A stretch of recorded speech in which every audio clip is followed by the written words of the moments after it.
Lesson 7, Principles of Composition, Part A. Dominance. Now, we should be talking about those principles which form a work of art. You know, in composition, the dominance is a point which is to be reckoned with. Now, what is dominance? See, on a pictorial surface, if I put anything there, if I give some stroke here, your eyes straightway go to this. To counterbalance that point, I create some texture on the other side. Now, the dominance is such a thing, it may come here, it may not come there. You know, suppose if the hue or the saturation of the pigment is much more there in comparison to the texture given here, then that will be dominating more, it will be dominating less. So that is the thing, that an artist decides to create a dominance. He may want the dominance here, he may want dominance there. For example, look at it. Now see, when we talk of dominance, see, your eyes come here first of all to this area, and your eyes are stuck here because the dominance, artist has given the dominance here. In comparison to these two figures, see, there are more than 6 figures here, 2 to 4, 6, 7 figures are there. See, this is a group of 7 figures, and this is a group of 5 figures, lady figures, with variety of shapes. See, if you just see the contour of the entire formation here, it is quite strong enough. So many figures are there. But you know what is happening? This is juxtaposed with yellow color. This is juxtaposed with white color, white pigment. So this is pulling your eyes. Then the space behind it given here with the dark trees, you know, that silhouettes these figures up. And that is the reason that this figure is more dominated here.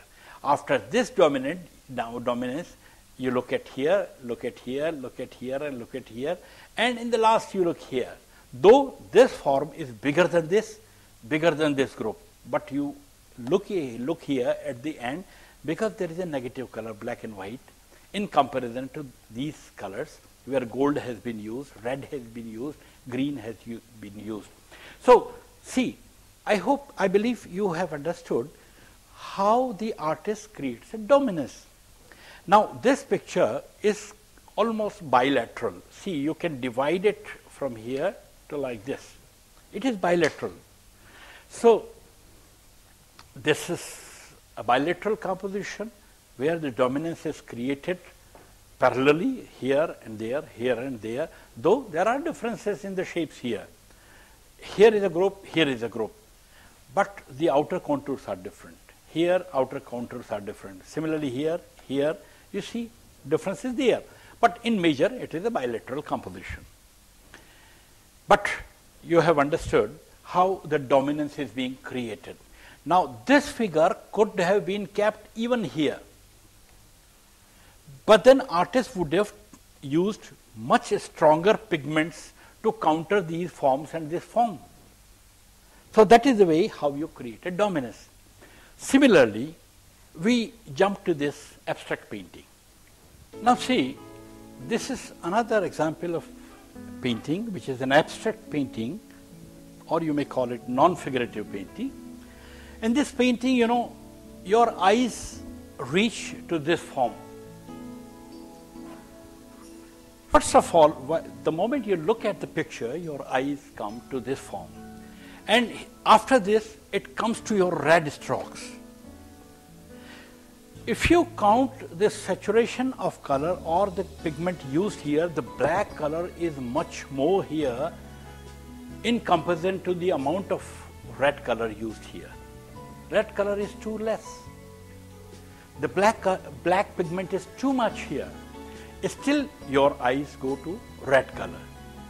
So now look how the artist creates the dominance. With this red color, he has enriched the entire form with the few strokes of red pigment.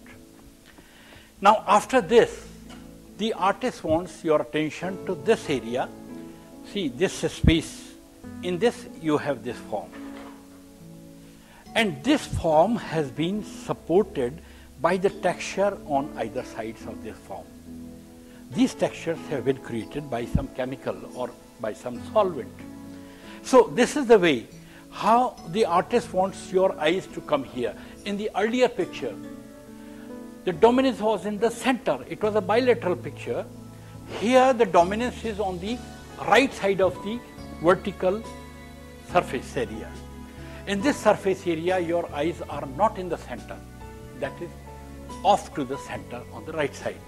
And then it jumps to the left side, but not in the center. So this is how the artist creates the dominance. See, this is a famous painting by Rembrandt. Rembrandt, the Dutch great master. Now in this painting you see, this is a portrait of a man where your eyes come straightway to this form, and then it goes to this necklace. Then it passes here, and then your eye goes there, and then eye goes there, and the other area has been completely darkened. Now the artist wants to give the dominance here, and here he has used the half of the face, profile face, that is darker, and half of the profile is strongly bright. Rembrandt is very famous and known for playing with the lights. But the light he creates, against the darkness, he brings the light here to create a dominance. Then secondary, he reaches here with the dominance. Now see here, this is the detail of the necklace of this man, which I have shown earlier in this picture. Now in this detailing of the necklace, the artist has treated this entire area, a smaller area, with very strong brush strokes. Now this kind of brush strokes were never used by his earlier masters. The earlier masters had blended each and every pearl in a different way. But here the pearl is not that important, as important the face is. So how the dominance on the face has been created by the master Rembrandt. This is the third example where we are discussing the dominance. Now your attention, see, there is a drama that this puppet is bending before Krishna's image. This is the child Krishna image from the famous temple of Srinathji near Udaipur area. Now see, there are lots of puppets here which have been silhouetted at the back side. This is being brought at the front, and there is another figure here. So every figure of the puppet is in adorning mood. They are adorning to child Krishna and worshipping. Now there are two hands, and the hands are in such postures as if what is this happening? What is this happening? This could be, I'm not wanting to talk about the philosophy that artists might have been wanting, but the dominance we are talking, the first dominance comes here because this face is so bright against the darkness. Though this figure of Krishna is also against the light, the dark figure against light, and here light against dark. But this figure is bigger in scale, so your eyes come here. And you feel that this is an important figure which is bending before Krishna. And Krishna's image is smaller than even these puppets which have been painted at the back. But because Krishna has been silhouetted with the light here, and it has been placed in a space where nobody is distracting the contours of this figure. The contours of this figure are not being attacked by any shape here or any color here. So the dominance comes here, second time. And here, though the figures are bigger, much bigger, larger, with different expressions, yet those figures are not in the front, they go at the back, and the dominance comes here and there. And here maybe it's a king, or it's a representation of a ruler that ruling at present, and everybody is adorning. But why puppets? That may be a question with the artist's expression. We are talking about dominance. So I hope you understand the dominance. Now, among the principles of composition, next comes harmony. Here is a picture. Look at this picture. Now, in this picture, you see this blue against this, and suddenly you come against white. And white is so strong here, here, here. So there is so much of contrast. But still, you know, there is a harmony of shapes. Harmony is such a thing. See, the best harmony is between a man and a woman, a husband and a wife. They have a harmonious life. You know, there is another element which will be dealt with in the next time, that is contrast. Being contrast, husband and wife in their physical formation, they create a good harmony. Harmony means we have to keep each and every element in such a way that there is a good tuning. There is a good tuning. Nothing should look foreign. Nothing should look awkward. If any shape is there which is awkward, it will destruct the harmony. For example, I show you this beautiful chair. This is a copy of a Persian painting. Look at this square. This is a form of a canopy, and this has been painted too much in the paintings of Bundi painting, Kota painting, and even Udaipur paintings. But see here, look at the space area covered here in comparison to the figures. There are so many figures. This canopy is occupying so much of a space of this pictorial area, and this canopy as well. So this is creating bad harmony into the picture. The total harmony of the picture is lost. Fortunately, the artist has not forgotten. He has not put a bright color which has been largely used into our miniature paintings of Rajasthan. You know, in Rajasthan painting, they would use red color here, the vermilion color they will use, or the rose madar they will use here and there, or they will use chrome yellow color. Had it been chrome yellow color or crimson color or even a vermilion color, can you imagine what would have happened? What would have happened to these figures? The harmony would have entirely lost. So this is how you can create harmony, you can lose harmony. Harmony is the most important element of composition. I mean, it's one of the principles, and we have to take a lot of care of creating harmony into a pictorial area or a work of art.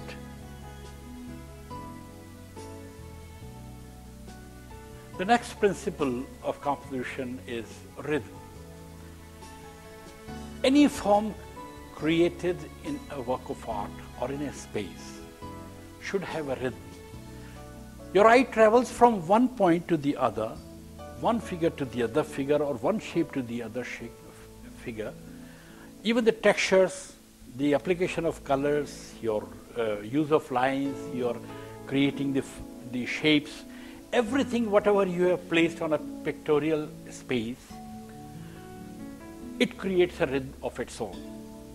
And rhythm, you know, it helps in giving a growth to the form. You see, this is an abstract painting. I'll show you the examples of different pictorial works. This is a non-figurative painting where you don't have any object through which I could show you that how the rhythm is being created, but there are various shapes created. See, here this shape is created. To counter this, this shape has been created just by the line. And in between, there is a doodling of brush, and with the doodling of the brush, the harmony is created, so that the contrast between the two is countered by these doodling of the brush with a metallic color. The metallic color shines, and the strength of this color is countered by this. So how the rhythm is created? Your eye goes here, comes here, then it travels there, then it passes, and this dot, it takes your eye to this direction. There is a blank space here, only this dot moves your eyes here, and this point moves here, and this is how. And see, there is a doodling here also, which could have grown up till there, but if this doodling would have gone there and there had been no flat surface, it might have been overdone here, because this rhythm would have been broken. How? Your eye goes here, then comes here, then goes there, then goes there, and then another area takes there. So this is how the rhythm is being created in a work of art. Now see, this is another example here. This is a monograph from 7th and 8th century from Dublin area. Now see, this is a very traditional method of creating a rhythm. You can see this rhythm is created here, and then the entire thing goes here, and then it moves here and here, and the entire pictorial area is being covered with the ornate things, ornate shapes and structures, and this is how the rhythm has been created. There are varied ways of creating the rhythm, but your eye travels from one place to the other and it moves. Now we see the third example. Look at this famous sculptor named Brancusi. Brancusi is a very important sculptor of the world. Now see how in stone he has created the rhythm like this. See, it is not bilateral. This goes like this, and here it comes here, and then it revolves again and it goes there. So how Brancusi creates the rhythm here? Look at this picture, by a famous picture by Paul Rubens, Peter Paul Rubens. In this picture, Rubens has painted the tiger hunt. Now tiger is attacking the entire caravan of the people who are warriors. And look at the rhythm of this tiger. Look, the kind of rhythm he has created to the tiger, as if he has put the full force from the rear legs and the forelegs.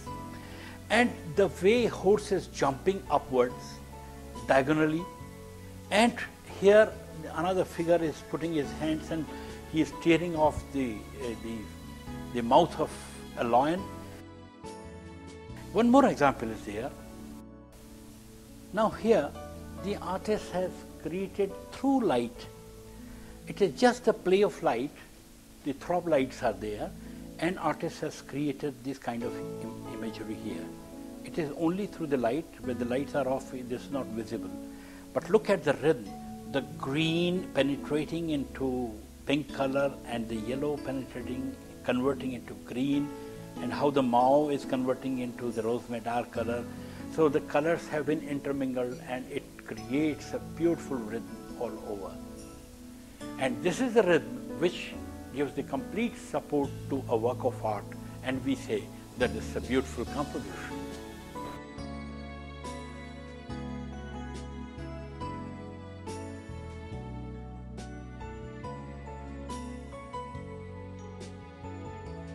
First of all, I should explain why principles are necessary. Because painting is also called design. When it is a design, it should create certain order, means colors, tones, texture, forms, lines, etc. all are the units of composition. They have to coordinate each other. They have to create symphony between each other. And that's why principles have been created to assess a work of art. Now, there are normally 2-3 principles.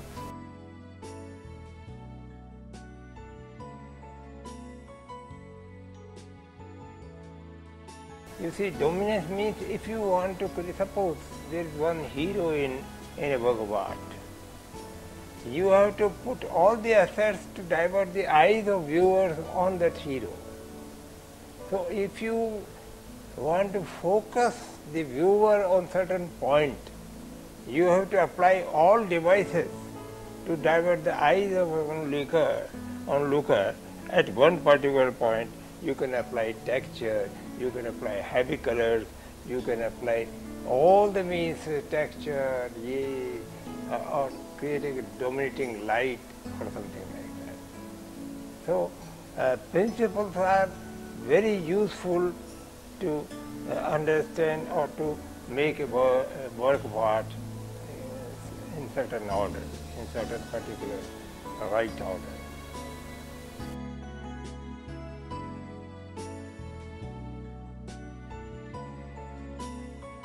Harmony is the total sum of all the things creating a good design. Suppose there is a music concert and there are 10 instruments working over it, over which one is this tabla vadak. Say he is creating all the sounds and other things, and he is subsiding other colors, other you see instruments, and then the harmony is disturbed.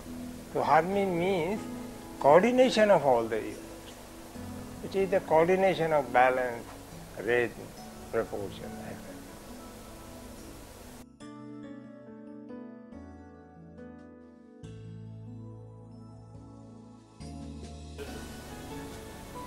Rhythm is very important because your eyes have to move.